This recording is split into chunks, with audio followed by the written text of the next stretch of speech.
and thanks for those of you that are joining. What I thought I would do is, rather than show you slides and go through process and you look at a screen full of slides, I thought that I would just tell you a little bit about the journey that I've been on over the last year, and certainly since March. One of the things I should mention is that I run a service business, so so I can change that quite easily.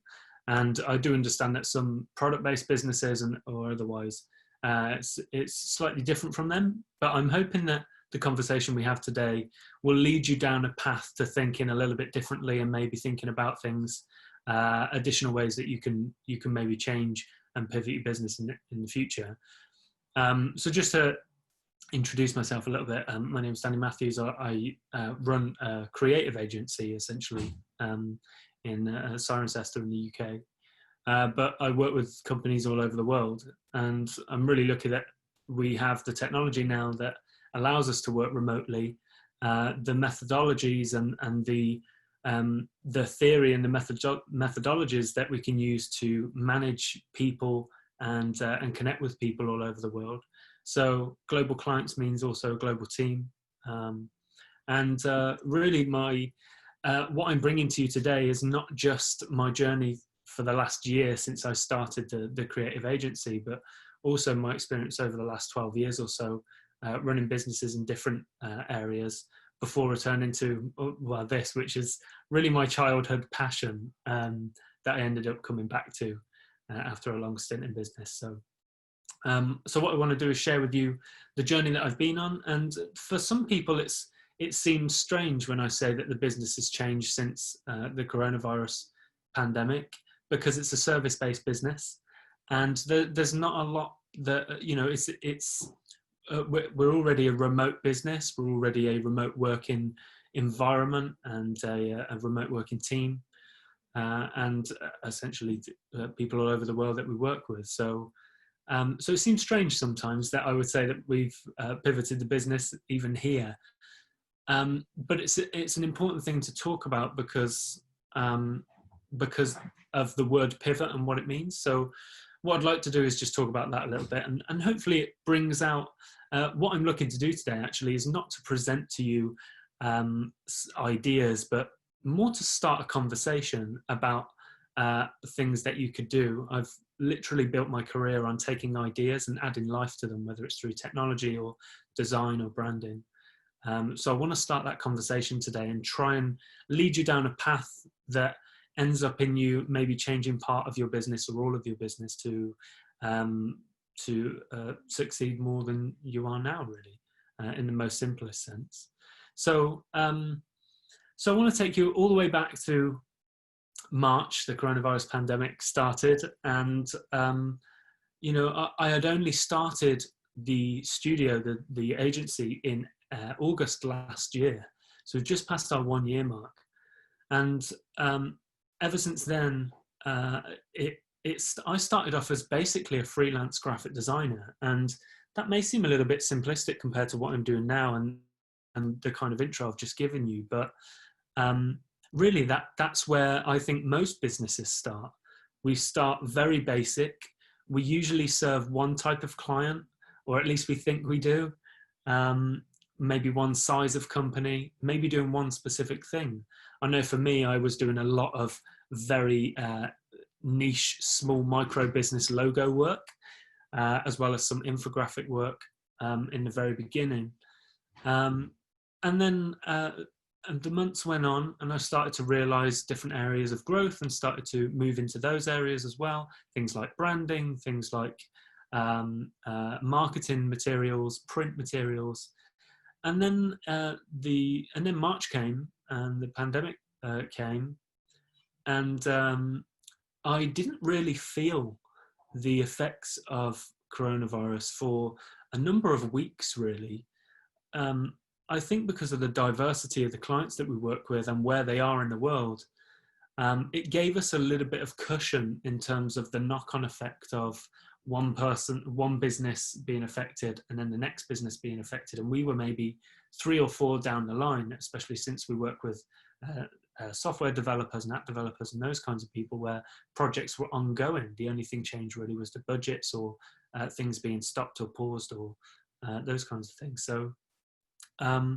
So we didn't really feel it for a number of weeks, until all of a sudden I got ill, and I was literally quarantined in my office for 2 weeks, with my wife leaving food outside the door like I was some kind of prisoner. And then we swapped roles, and she wasn't very well. We haven't actually had tests yet, but we don't think it was coronavirus. We were just, it was the turn of spring, and a bit of a temperature change maybe threw us into coughs and colds and things. But nonetheless, we had to be careful because of our small child. So, and at that point, I took that 2-week isolation period to really think about what I wanted the future of the business to look like. And at that point, I had started doing all kinds of things in the business: logos and print materials and vehicle graphics and all kinds of things. I'd even started to build a app for a client and a brand new brand for a startup. And doing all kinds of things like user experience design and user interface design for software and apps. And by the end of it, I was doing so much. There was such a broad spectrum of clients that we had, that when I was in isolation, I decided to really focus. So one of the things that I want to make sure that is that I put out there today is really what pivoting is. And some of you, every time I say that word, may cringe and may really turn your nose at it, because it's when we say a word so much, which is kind of becomes a buzzword, we start to kind of stray away from using it, or feel a certain thing when people use it. So let me say something else in place of the word pivot to help you understand how I see it and what I did. Pivoting is just an adjustment to focus. There's no other way of putting it. When you think about pivoting a business or a product or an idea, you're just making an adjustment in order to focus or refocus wherever your efforts are. So for me, that was about finding out what my intention was for the business. Was it to sell it? Was it to build it and remove myself from the day-to-day? Was it to maybe move away from it and start something new? Like it wasn't like I didn't actually want to do this. So that's something that you can consider. What is actually the intention of the business? What's the end goal? For me, I wanted to do this as a child. This is a dream for me to run a business like this. And as long as I can continue to do this every single day, I'm happy. There are micro goals in between that, and ambitions and things that I want to do. But essentially, as long as we can exist and continue to make the impact we do, I'm happy. So considering that, I had to figure out what the goal was. So, because I knew what the goal was at that point, I needed to find out how I'm going to get there, and what I actually enjoyed doing. If I'm going to pivot or adjust in order to focus, I needed to start to understand and realize exactly what it is I wanted to do in this business for the rest of my life. If I had to wake up every day and do one thing, what would that be? And when it came down to it, actually, it was less of the web design. It was less of the vehicle graphics and everything else. And actually, it was less of the logo design, which is what I really loved. And it was more of the holistic branding process that I really wanted. It was the problem-solving element that I had knew from my previous 10-year career before.